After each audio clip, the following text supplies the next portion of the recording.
Happy Friday. Today is Friday, September 23rd, 2022, and I believe we are in fall because it is only like 92 degrees here, a far cry away from the triple digits that we suffered through all week for the last 3.5, 4 months. Vegas is really a cool weather place to live. But like I said, out of 12 months, you have four really, really salaciously hot ones, and it's really all people remember. So now we're at daylight savings. It's getting darker now. It's getting cooler now.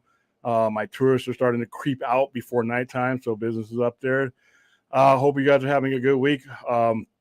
If you're watching this, that means you survived the week, which is always a good way to start the weekend. Couple of topics is going to be loose and free today. This show's only going to be an hour. I keep saying it's only going to be an hour, and I end up running my mouth to about an hour and a half to 2 hours, which I need to stop doing simply because we have another stream where I can basically have a little bit more room and go 2-3 hours if we need to, which is the overnight stream, which is tomorrow night at 9:30 p.m. And then we also have our Game of Thrones post-game show, which may follow the best episode of the season from some of the people I've heard that have seen blocks of episode already.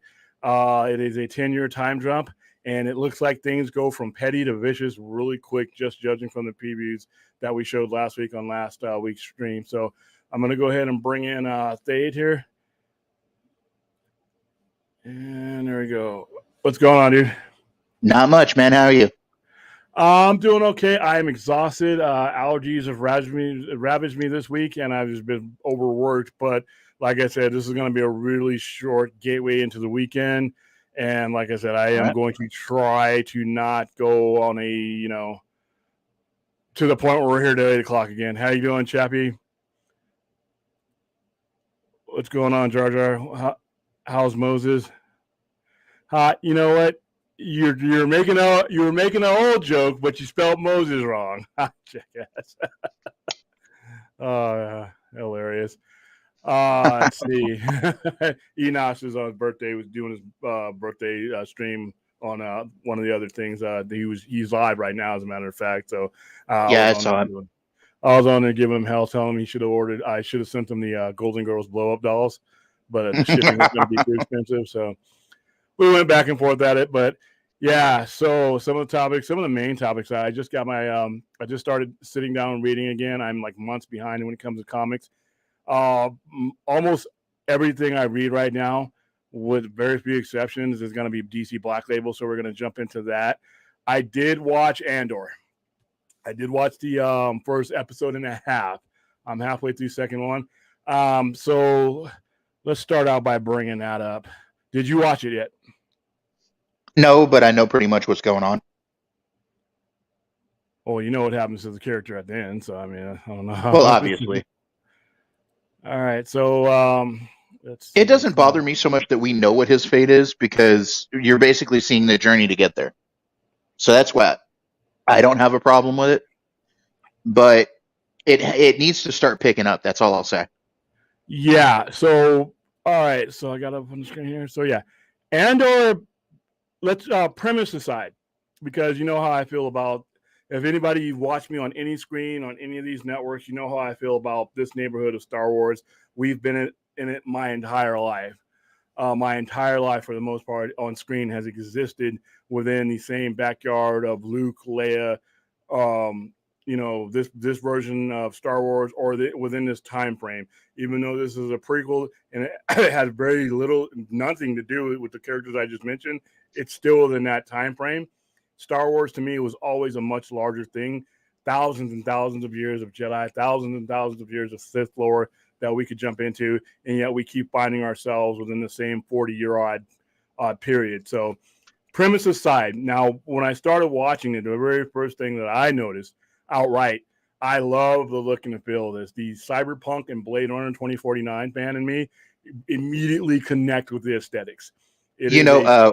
When I saw that, I noticed that was my first thought was of you. Yeah. I'd be like, he's going to like this. It is beautifully done. It is beautifully shot. I love the retrofitted atmosphere of it. I love the depressed atmosphere of it. I really like the musical score, and it starts right off. This is not an uplifting show, and they do not make his character look like an uplifting character. I can see why people will want to see the journey, how he gets, because where you see him in Andor is not where he is, or where you see him in Rogue One is not where he starts out here. He's basically a pain in the ass to everybody he bumps into, and nobody really wants to deal with this guy because he's always involved in something that's going to bring heat, and he operates in a part of the galaxy that you probably just it's best to go unnoticed. And you start seeing all the outlying elements of the empire, not the empire itself yet, but you start seeing the other small businesses and hierarchies and everything that depend on the existence of the empire. They're basically pansies to them at this point. Yeah, it's the corporate sector authorities. Yeah, nobody wants to really piss off and make waves because they don't want to piss off the empire or any way, shape, or form show that the empire that they're not capable of doing their jobs, because then they'll be replaced. The pace of this show I do have a problem with. For the time that I'm watching it, and like I said, when I watch the next episode and a half, that'll get me up to 3. This may change. So in all fairness, right now where I am at, the pace of Andor is maddening. It is a beautiful show to see, but I feel like I'm enduring things instead of being told a story. It's almost like it's a chore to watch. I don't know. Like I said, for those of you who have watched all 3 episodes, you might disagree with me because you're in a different place than I am. But right now, I do not like the pacing of the show, and I hope it picks up. I'm assuming, just like any of these Star Wars, Disney shows, Marvel shows, that there are certain patches where it just drags. And hopefully with Andor, we're just at the beginning of it. I can see it picking up just because the premise of the show. But like I said, knowing where his character ultimately evolves to as far as him willing to sacrifice himself, I can kind of see the lineage where they get it from. So that's fine. I like the fact that they're telling you a story that is it's a Star Wars story set in that universe, but it's in the ghetto-ish parts of that universe. It's in the parts that nobody's been talking about because that's where these guys have to operate. I do like the incognito, the espionage element of it, the double, triple agents, everybody. You can't really trust anybody. He doesn't really have friends. He basically has people that he asks for favors and people who owe him favors.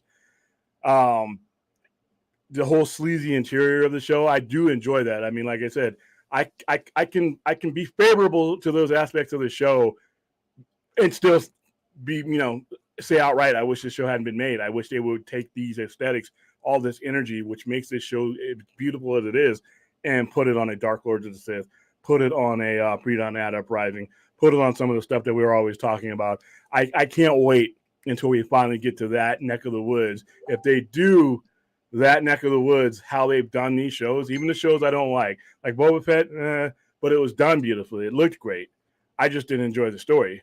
I hope that, this is a primer for when we get to Exar Khan, Eula Kojama, the characters that I really, really dug into, or if we go 1,000 years into the future. I just want to get out of this time frame. So other than that, I think this show it's a fine show. Other than, like I said, pacing wise, they did a very good thing.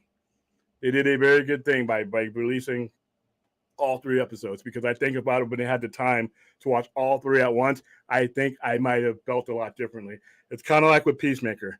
When they released, I think, the first 2 episodes of Peacemaker, the first 3.5 to 4 episodes of Peacemaker were a waste of time for me. But they were engaging enough to get me to the point where I was going to give it at least one more shot, and that's when episode 4 of Peacemaker turned everything around and made it a really good show. So Yeah. that's my opinion on Andor. Let's see what the chat. Everybody in the chat, have you all watched 3 episodes yet, or are you where I am, just 1 or 2? Okay, let's see who's watched it. Now, the stuff that we're looking for, William, because I agree with you, the stuff that we're looking for is supposed to come with the show, The Acolyte. Yeah.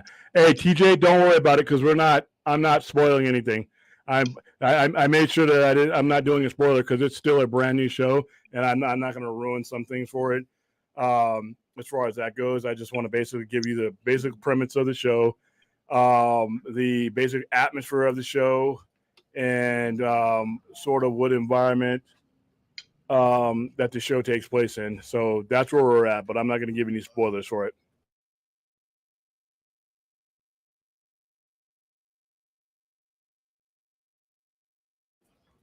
Yeah, so no spoilers for this one. And like I said, whenever we're doing spoilers, instead of my scroll at the bottom, you'll see a full-on Spoiler spoiler. alert! Spoiler Yeah, alert! and you'll see me give hand sight, so you don't have to drop off, TJ. All right, hey guys, enjoy the first 3 episodes of Andor. Okay, Daryl, so you've seen all 3 of them.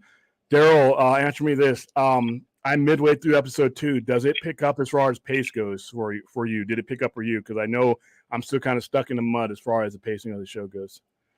Let's see, Chappie. Okay, so he's near where I'm at.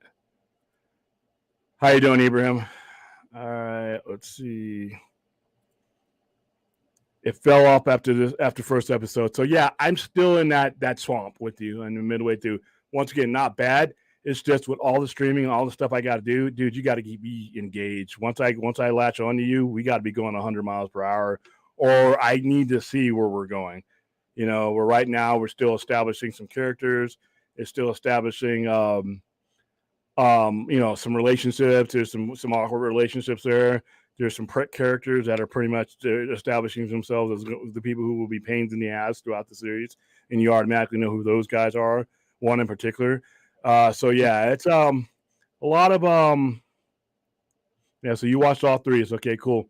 Like I said, I'm gonna go ahead and like I said later on tonight. I'm gonna go ahead and give the other half, the other episode and a half, a shot.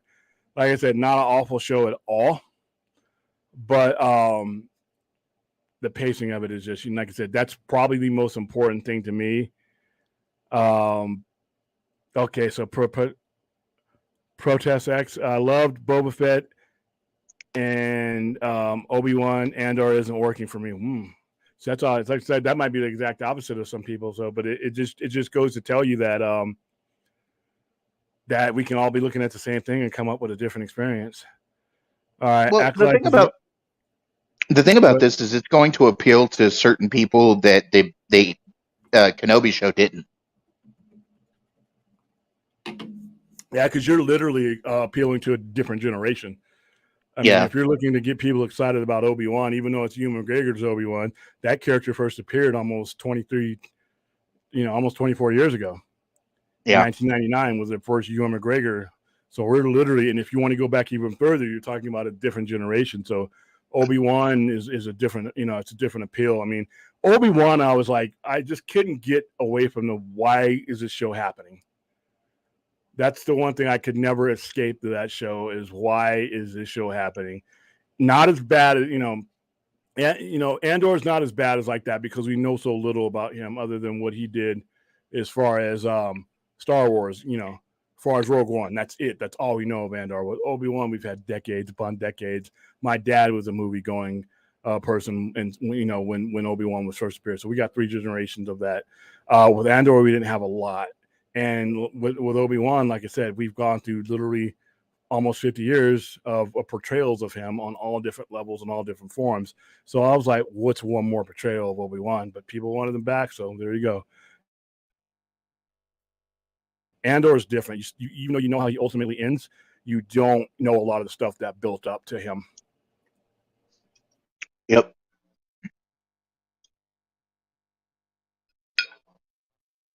Even though I'll say I did enjoy Obi-Wan myself, but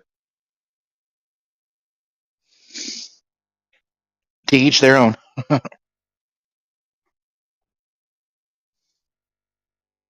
I got an entire Batman section. That section right as you go in there, that's Batman. There's a Superman section, and then the Spider-Man section. Yeah, and everything else is in alphabetical order. And that was she would tell me. Yep, I'm loaded top to bottom, man. And there's T-shirts right there. So yeah.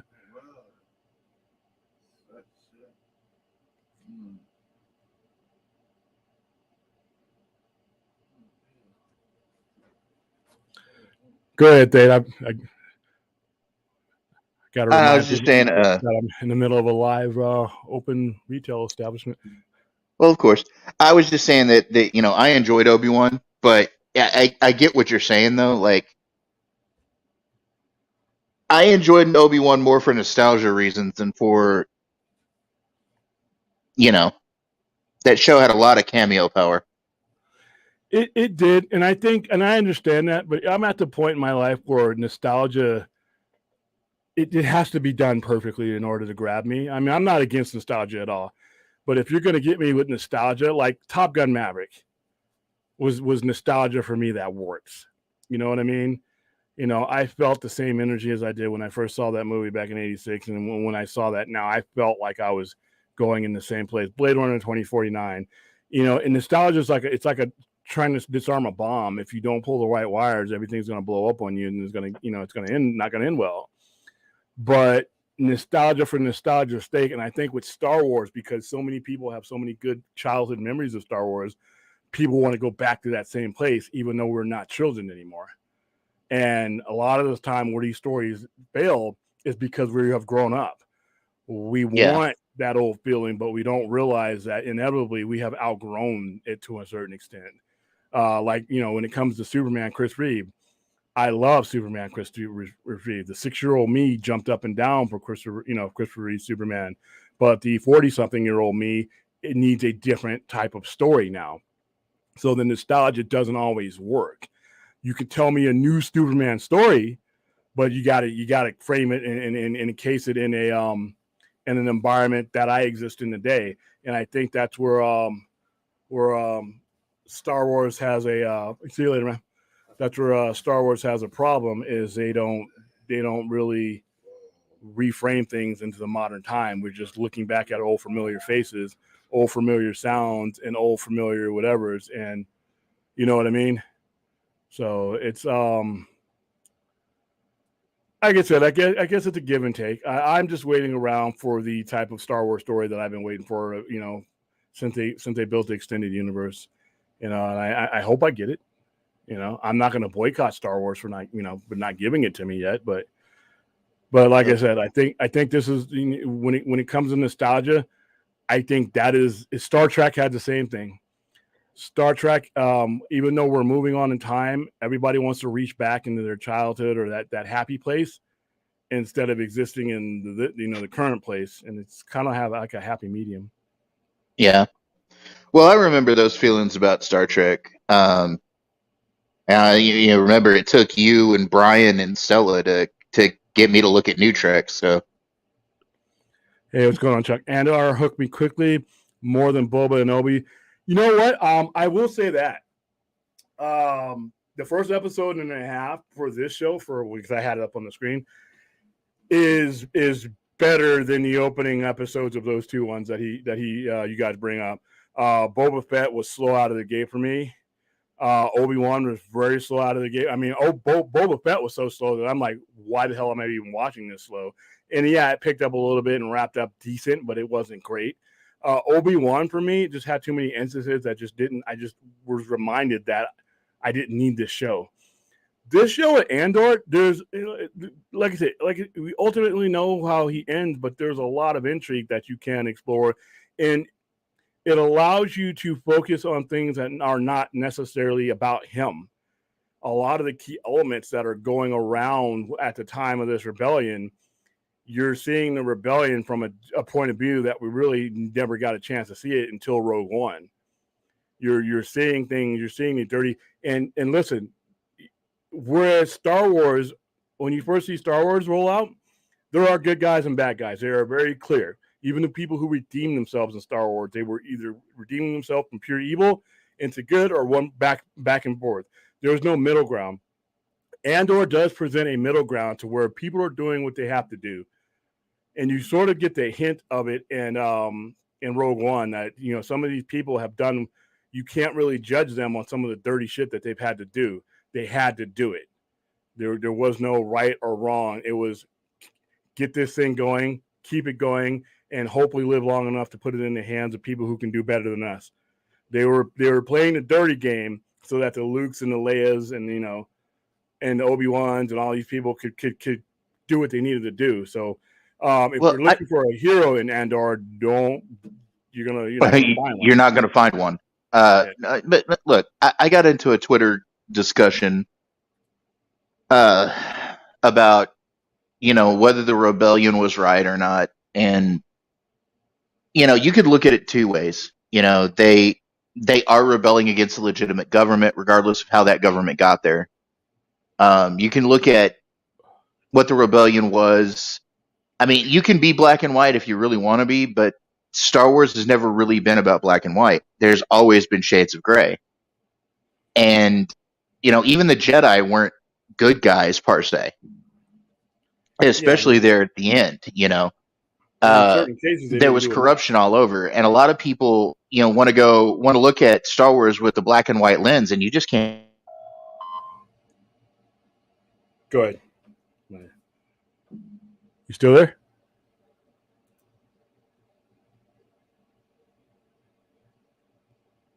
All right. So did you freeze state or did I? All right. Well, let me see. All right. Film watcher Andor is awesome. Uh-oh. Okay. Now I have two Thades. Okay, well, one of us is the real Thade, and one of us isn't. Okay, I'm still here. Okay, So I just removed the other Thade, so I think I know who the real one is. All right. Okay, so yeah, Andor was awesome. Like I said, it's a beautiful show. I mean, the opening of that show was really great. I mean, I thought, at that club, everything about it was cyberpunk to me. I mean, it's the most cyberpunk I've seen Star Wars, since I've been watching Star Wars. That's been a long time. All right, not a fan of Star Wars on Disney Plus at all. Prefer Star Wars on the big screen, but love Andor. Yeah, I'm hearing that a lot of people.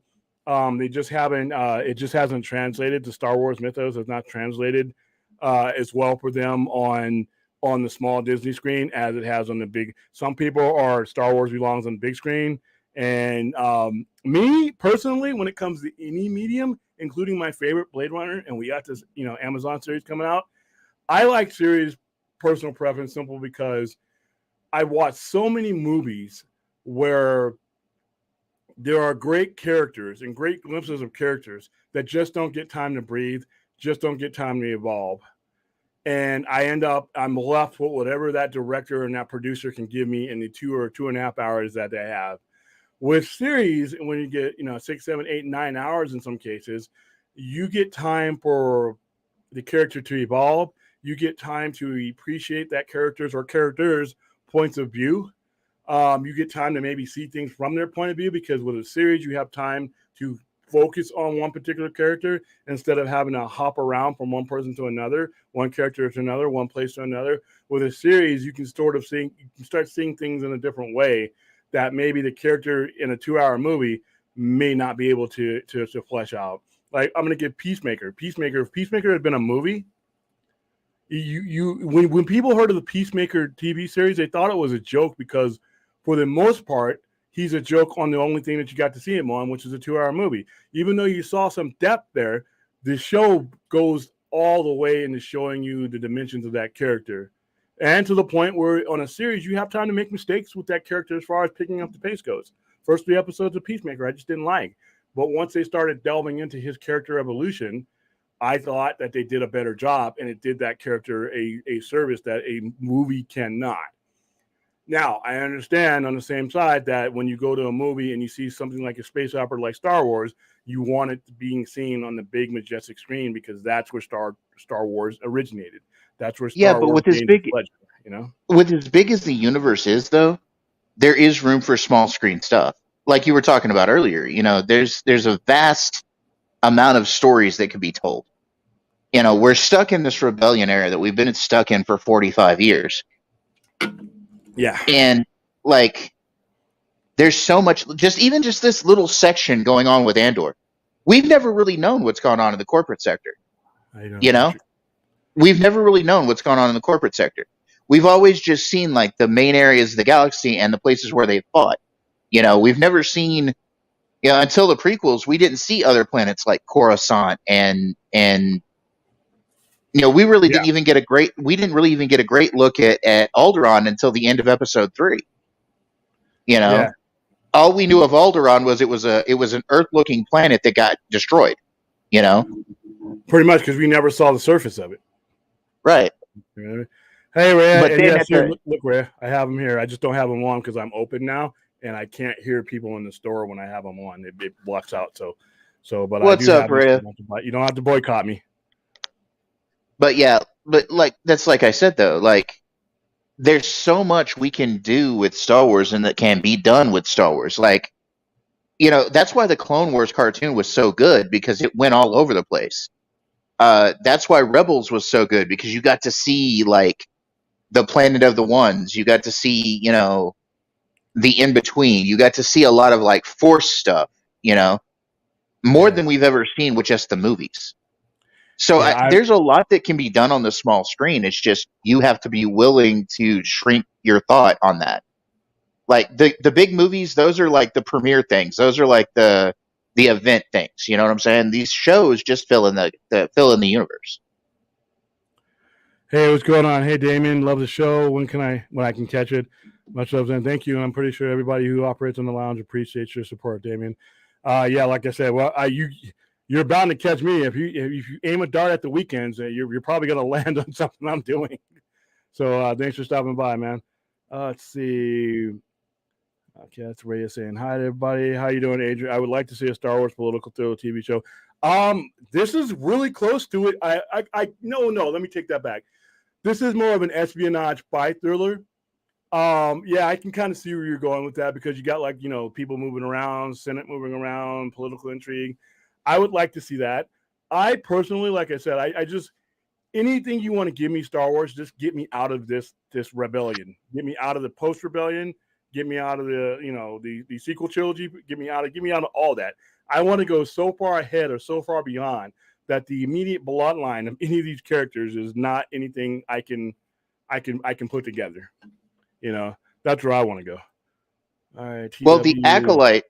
the Acolyte show that I'm talking about, it's going to be dark side based, but it's going to be like before the Old Republic time. It's going to be like I think they said like 200 or 250 years before Episode 1. Yeah, I remember hearing about that, and that's fine. I mean, I'd rather them go back even further or give me 200 years ahead, But I'll take that. That's a start. That's a start. That's really all Oh, I've by ever the wanted way, is to get out of this. while it's on my mind to say it, remember how a week or so ago we were talking about how House of the Dragon would probably be an anthology show? Yeah. We might go a couple of seasons on each story. I pretty much had that confirmed the other day in an article in a trade. They Yeah. said that Go ahead. every couple of seasons is going to be a different story. Which if you look at it now, they're halfway through. When you hit episode 6, Aegon is a teenager. He's not king for very long. He's none of these people really lived. I mean, ironically, the person that lives the longest as far as lifespan goes is the king. Everybody else is not long for the story, So there is a clear winner, and they are. If you know how the story ends, if you read the books, if you know the material, you know that they're getting into the meat of the story really quick, and we're just over halfway through season 1. So they're already, we have a 10-year time jump. So now we're talking about the main characters in their late 20s, early 30s. Most of them don't make it past that point. So yeah, this season and next season could be it for this particular. Like I said, we'll still, and I love that. Basically, the House of the Dragon series, the way they're planning it, is it's going to be like Tales of the Targaryens, basically. Yeah. Like we're going to get different stories of the Targaryens. Because you have the rebellion that happens after that, and then you have all the stuff that leads into it. And I think that they could also, House of the Dragon does not necessarily mean it all has to be prequel stuff. They could go beyond because we have one Targaryen left. Yeah, John. So that we know of, And like I said, I hope they use this to tie up the thing. Hey, you know what? Hey, I know a lot of people that really enjoy Kenobi. I didn't hate it. I just was like, it was just a tour. It was a tour of for me, it was just a tour of things I already knew. TW, I agree with you. I loved Kenobi, but I do see where William's coming from with Kenobi. It was a lot of member berries. It was a lot of stuff we wanted to see, but not everybody wanted to see. Yeah. So Andor seems pretty cool. First good Star Wars in the Disney realm. You know what? I would have to slightly disagree with because I do love The Mandalorian. I do like the Mandalorian really well. I do like the elements of Mandalorian. I do like the fact that they've taken some familiar stuff, but they haven't really made it predictable. Obviously, and I don't care as much about the sequel trilogy as far as what it means. I mean, even though it's taking place before that, that sequel trilogy means so little to me that I don't really care what happened in it. So, but whereas when you're leading up to Star Wars, it's like, okay, you can't take me on that emotional roller coaster when I already know what happens to you for the most part. I mean, to a certain extent. All right, Yeah. so we had that, and then Well, what other the news? Star Go Wars ahead. that I'm looking forward to is the Acolyte and Ahsoka. That's Passing what on I'm looking Ahsoka. forward to. I will watch Ahsoka, but I will not watch it like day of. The Acolyte, it sounds like it's right up my alley. Sounds like it's right up my, and I'll get around to watching Ahsoka, but it's just not. I mean, I'm not there with it. Amazon needs to drop Blade Runner and do a Cyberpunk. No, Forrest, no, He never didn't come say into the Blade Runner. loud. He said Bland Runner. What is Blade Runner? Is that Bland a Runner is typo? he's making fun of Blade Runner. Oh, Forrest, I'm gonna have to time you out, son. How do we do that here? You're just messing with me, is what you're doing. I know what you're doing, Forrest. You're just poking me, trying to wake up this tiger who is very tired. Okay. All right, Chappie. I just asked you think with the mess that Star Wars is in right now is the reason why they haven't gotten rid of Kathleen Kennedy because someone doesn't want to be ahead of the. Okay, so when it comes to Kathleen Kennedy, she has flaws, but she also has a shit ton of success that a lot of producers would kill for. All right. Yep. The movies that we talk about that we don't like or don't like to a certain degree, we're talking about $billion movies. All right. She was handpicked by Lucas, and as much as some people just do not like certain things that she has done. There's a lot of good stuff that she has done, and it is a business, and she's made them a lot of money.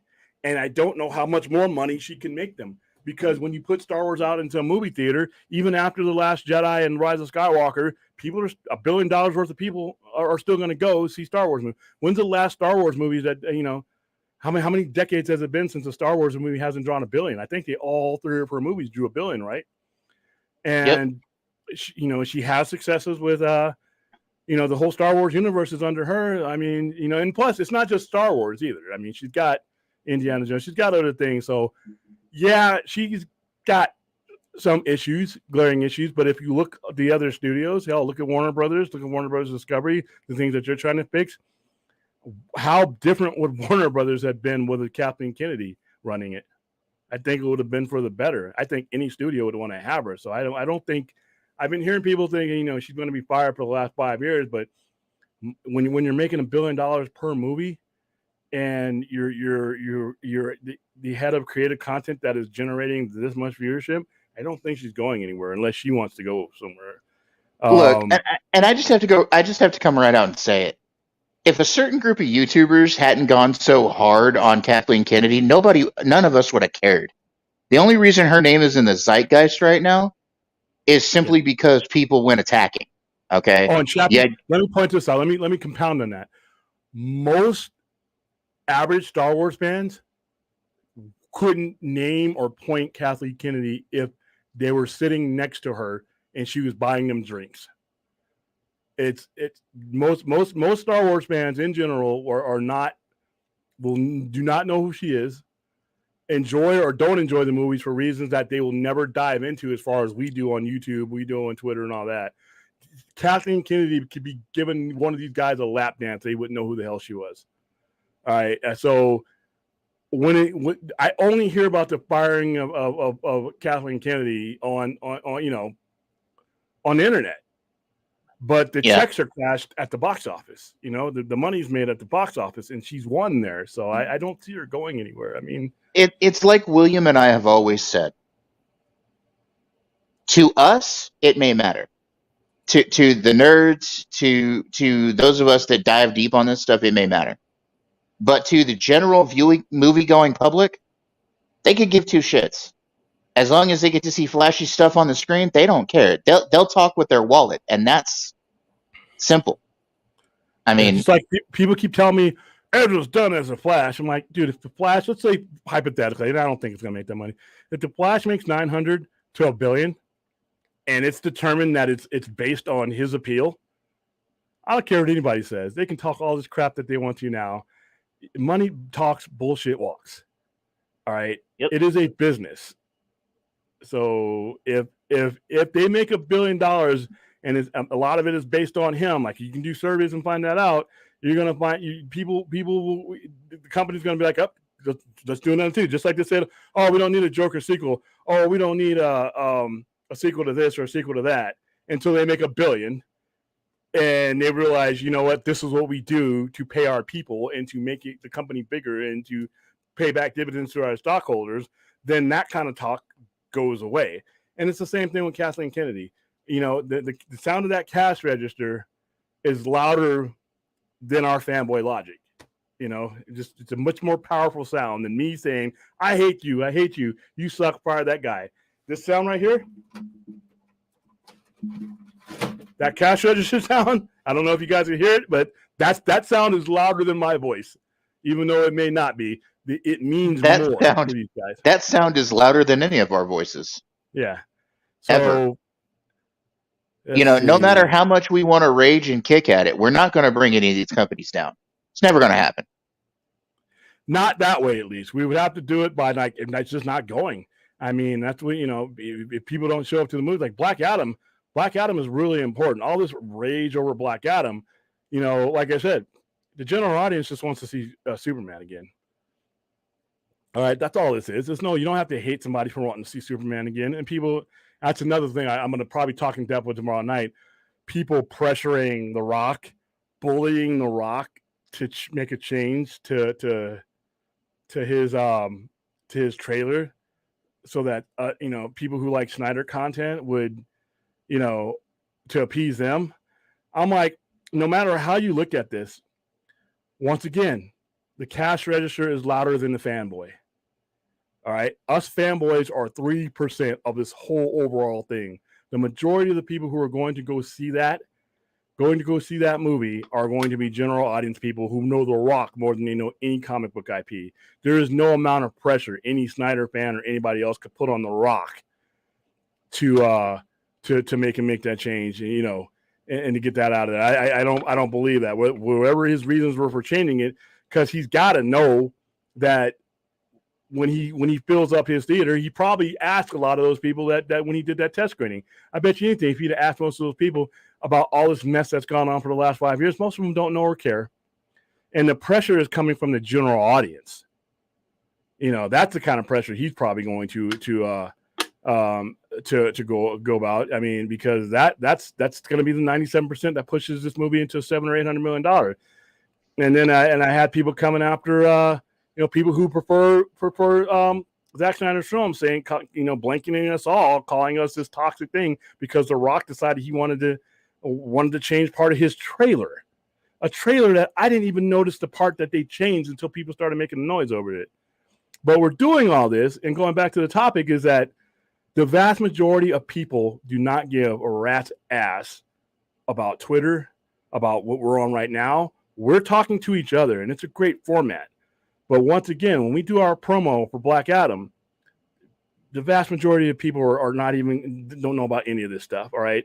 The pressure is going to come from the masses and the masses, like, without having been, being involved in any Snyder cult or whatever, like Henry Cavill as Superman.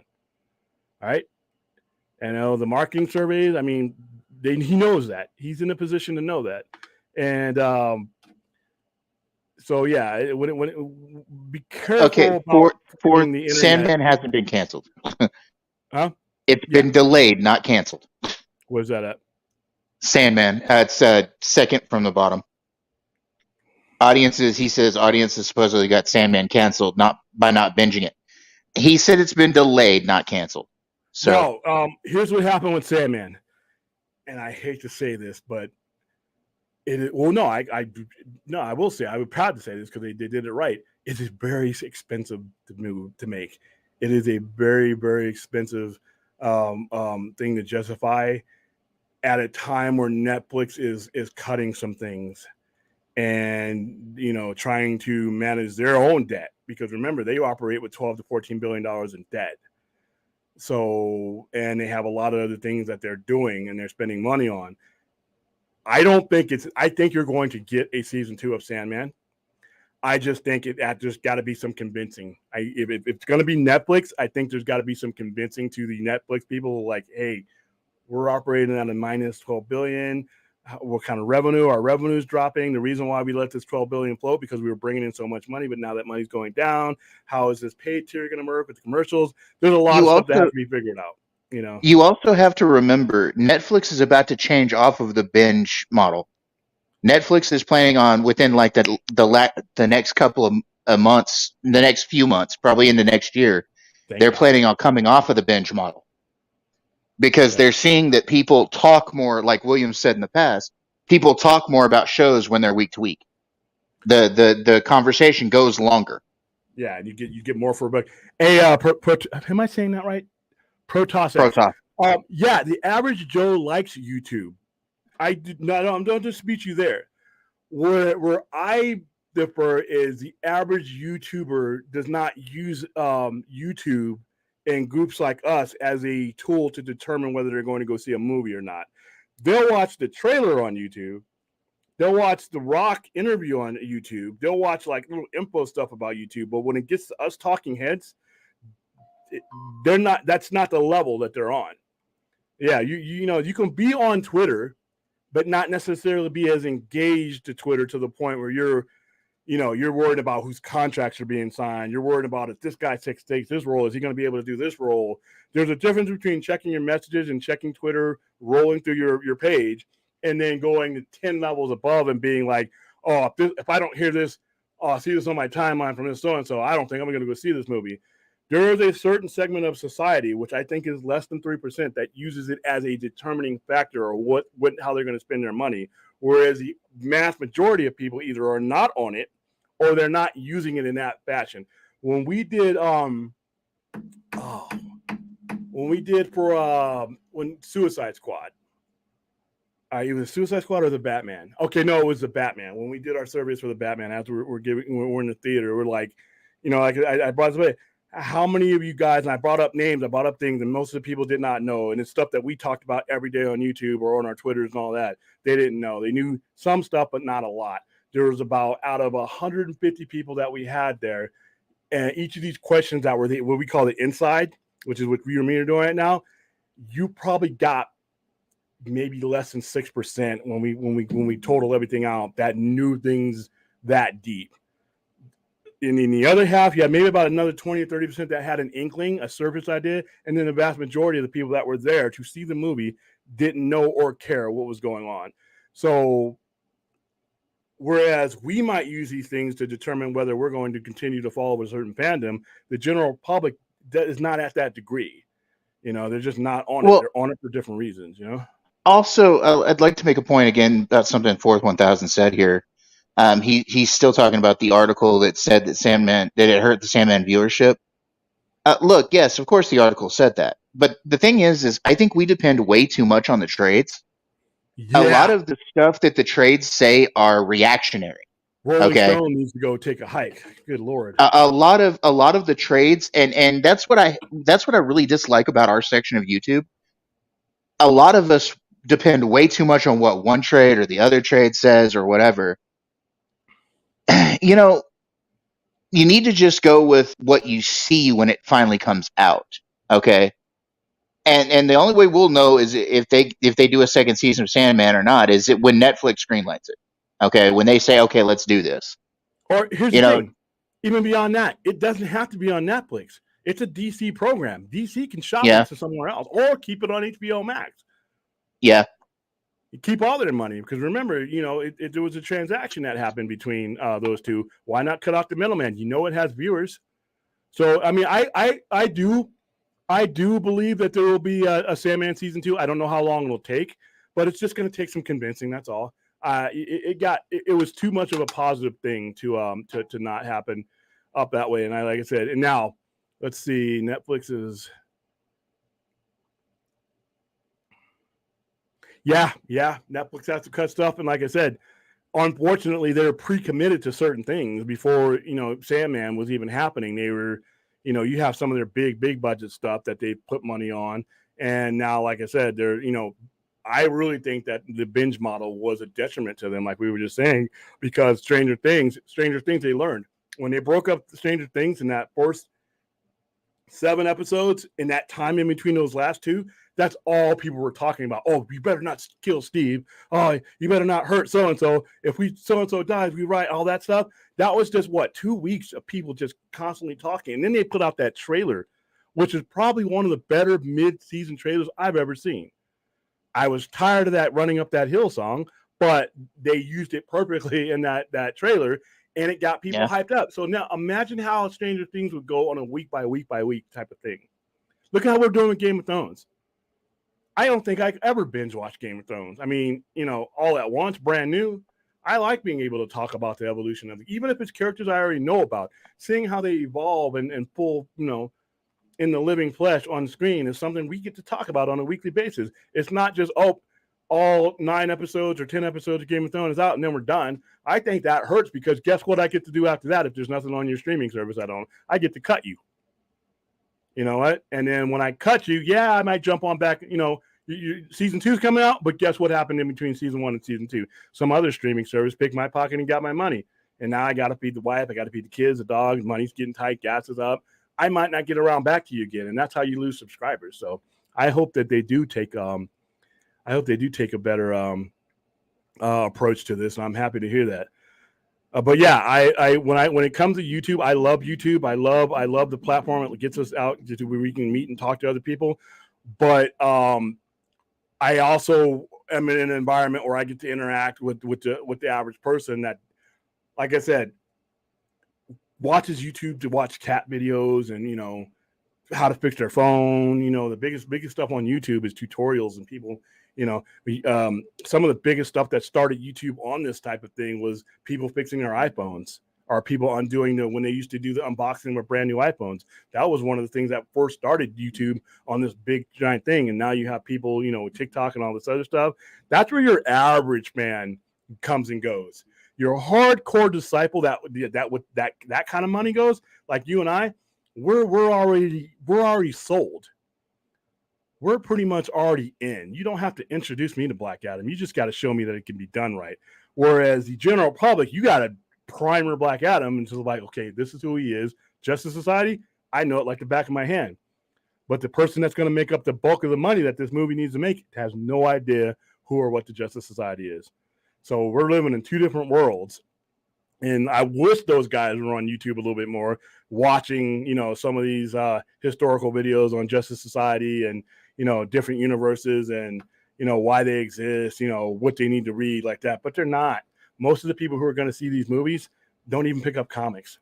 I guarantee you next month when we do our Black Adam promo, out of how many hundreds of tickets we get, I guarantee you the vast majority of those people will have never put their fingers on a comic book cover.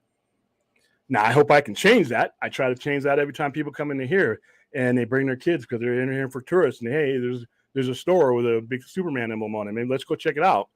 And the first thing that comes out of their mouth, they know who all these people on my shelves are, but they have never put their hands on that comic. And my job is to put the hand in their comic and hopefully get them off into that medium.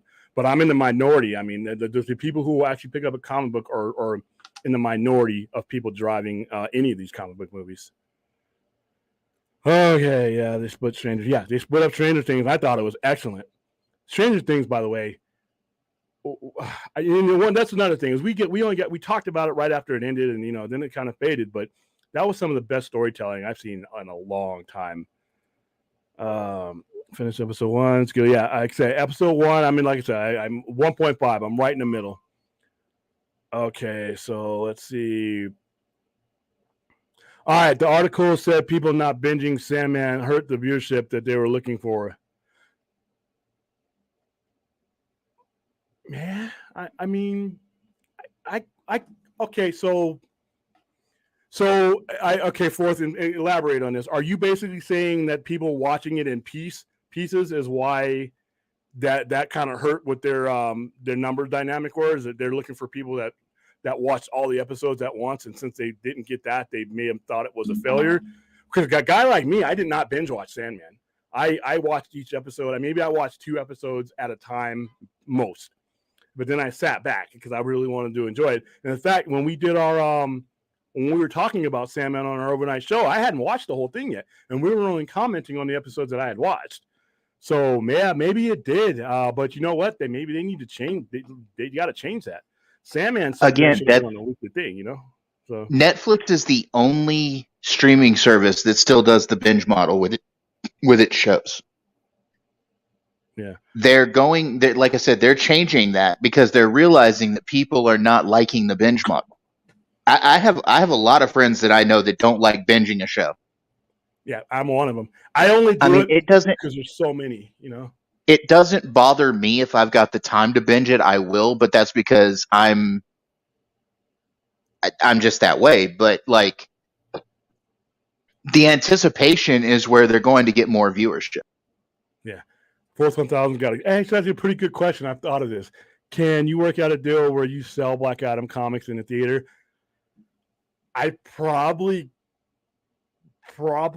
could. I've never really asked that, but if you've ever been to one of these things, especially the big ones, I can barely just move around.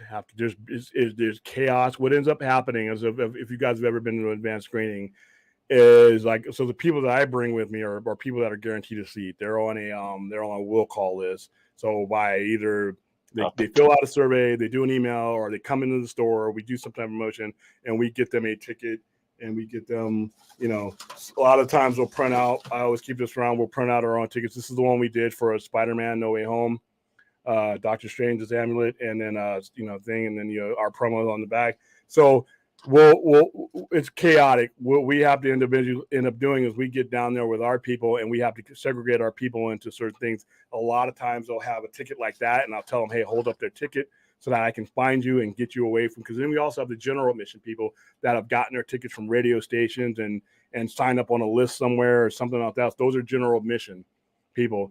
Now, if the theater is big enough, we'll all generally get in. But what ends up happening is there's the people that are promoting the movie, they're in a line with us, and we go in first so that we get them, and because we get their opinions on the way out. When they come out, there's people with clipboards, and we're writing, and they're like, asking them about the movie, and I'm asking them about the movie. Sometimes you've kind of seen me when we've done movies. When I used to jump on Poindexter Lounge from the theater, you kind of see how chaotic it is.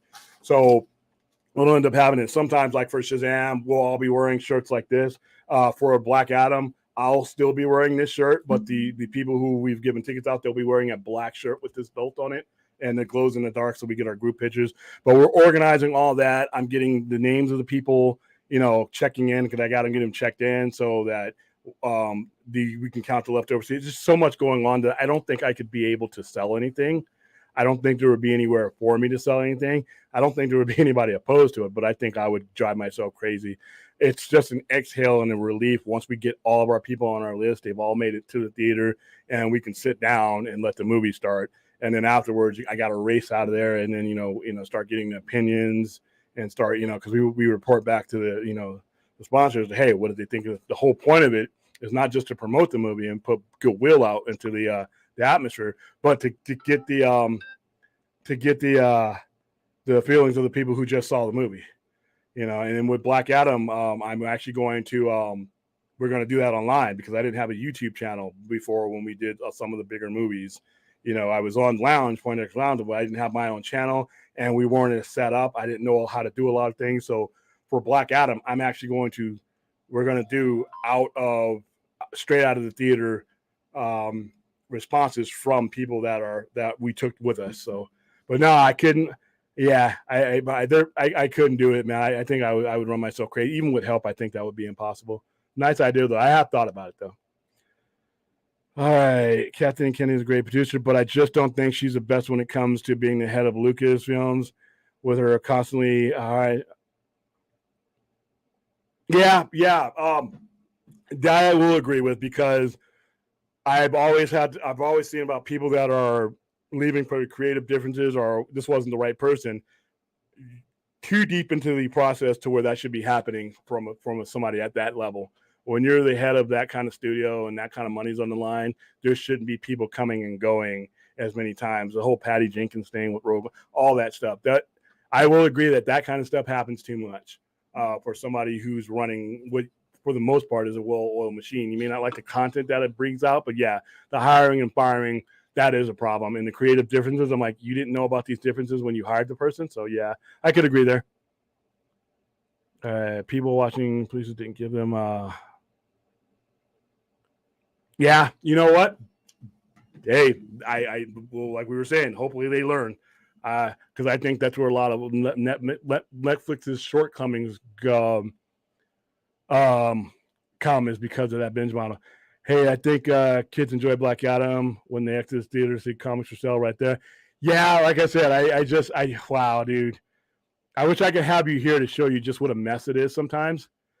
And I don't even enjoy the movie sometimes because, like I said, I'm making sure that everybody gets in, everybody is where they're supposed to be. I go up and down the line, making sure that people aren't in the wrong line, because if they're in the wrong line and we end up filling their seat, they're cut off. And some of these guys drive from Henderson or, east, north Las Vegas, especially when it's hot, getting in your hot ass car, coming down there, and you're supposed to have a guaranteed seat, and you got mixed up in the wrong line, or sometimes I'll have staff members in the theater send people to the wrong places. And like I said, this is why we have shirts like these that they wear, and why we have something this big and ridiculous. With Godzilla, we had giant tickets. For Godzilla and Kong, we had literally 3-foot tall tickets. Couldn't miss them. So yeah, I don't think I could fit that in. It's a good idea. Good idea, Fourth, but I just don't think I could pull it off. All right, so all right, that she picks the Phil Lord and Chris Miller calling tomorrow, David. Oh yeah. He's talking about all of the directors that. Even though after Wonder Woman 2, I just haven't been a big fan about Patty Jenkins. That's just me. All right, so let's jump into my other topic, because I said it's going to be an hour. Look at me. Back, you know what? I think I don't want to half-ass this one. I think we're gonna push the DC Black Label stuff to tomorrow night, because I have stuff here, and I'm going to be doing the show from here tomorrow night, simply because tomorrow night's going to be another late night, and I'm just lit up better here. So we're going to go into DC Black Label in depth tomorrow night. I have the site pulled up here, and I'm going to go through a lot of stuff, and I'm going to actually have some of the stuff that's here with me. Most of the stuff I read is Black Label, man. It is the best stuff DC puts out. Even the other titles like Batman versus Robin that just came out, and a couple of other books that are not Black Label, you can tell that DC Black Label is steering the way that where these stories are being told, and I'm happy to see it. A whole bunch of stuff, and we're just going to go in tomorrow night. We're going to go in depth with Black Label and other comics too that came out, because there's a lot of stuff that Marvel came out with. Death Dealer came out again too. There's some indie stuff I want to focus on, because believe it or not, the heart of what I do is still a comic book guy. So where all this other stuff that's here that you see behind me is here, but the 18-year-old, 17-year-old kid that started this is a comic book store owner, and everything else is here because of that. So I want to start talking comics more and diving into comics more, especially with the majority of the people who will become familiar with comic book IPs have not read the stories, have not dived into. Even some of the people that watch these shows, they know a lot about these characters. They can tell me the origin stories of these characters, based on what they've seen in TV shows and movies. I would love for them to join me in the paper realm. It's a big world, and you're welcome to it. So I think I'm going to wait till tomorrow. In fact, I am going to wait till tomorrow night. We're going to discuss a lot of comics. We're going to discuss a lot of wrestling. Sorry. Anti-wrestling geeks, and we're going to discuss a lot of comics. We're going to start with DC Black Label, but we're going to go into some other things as well, and then you guys bring your comic book stories and things that you're reading too. I want to see what you guys are reading. Bring it up, and if I have it on my shelf, I'll go get it and we'll flip through it. That's the kind of show I want to kind of do. But right now, my voice, I'm losing my voice because of allergies, and I know we're probably going to be in for, I'm guessing, probably going to be our longest show tomorrow, because we're in the middle of Game of Thrones. We got Game of Thrones. The best episode is coming up. So I want to hear the forecast about that. We got wrestling to talk about. So I'm going to cut it off at about an hour here. And let's see real quick. What do you think? We see Henry Cavill Superman show up in Black Adam, the black suit. It'll be the blue suit. It'll be the blue suit. The whole reason why they would be doing it, they're doing it because Henry Cavill is recognizable as Superman. And even though us Snyder heads recognize him in that black suit, the general public views Superman in that red, yellow, and blue suit. So yeah, if he shows up in Black Adam, he will. I guarantee you, he will be in the traditional Superman colors. Real quick here. Hopefully, Andor's production value will be. Yeah, dude. Like I said, even if you guys don't like Andor, or you just want to watch it with the sound down, the score is great too, but it is a beautiful show. All right, that dude's Vince. Nice to see you. It's because of the volume of what Andor is used as. Okay. Andor uses practical sets. Wow, that's even more expensive because those sets are kick-ass then. I thought they'd be trying to save money. All right, guys. Thank you for joining me for this hour, this abbreviated hour. I am beat, but I will have all my energy, all my caffeine here tomorrow night, 9:30 p.m. Pacific time. We're going to shepherd you in from September 24th right on into the 25th. And then the very next day, I think we're going to have a lot to talk about with House of the Dragon post-game show after season 6. I think this is going to be that episode. Usually it's episode 9, but you also have an episode just before that where things change really quick. And then you have that penultimate episode that somebody dies or somebody gets their head taken off or something like that. So we're starting to get into that point where we're not just going to be talking about skimming across the top. We're probably going to have a good, decent conversation about House of Dragon. So you get to see me 2 more times this weekend and any other stream that I ambush or trespass on. So thanks for coming, and I'll see you guys just over 26 hours. You guys be safe.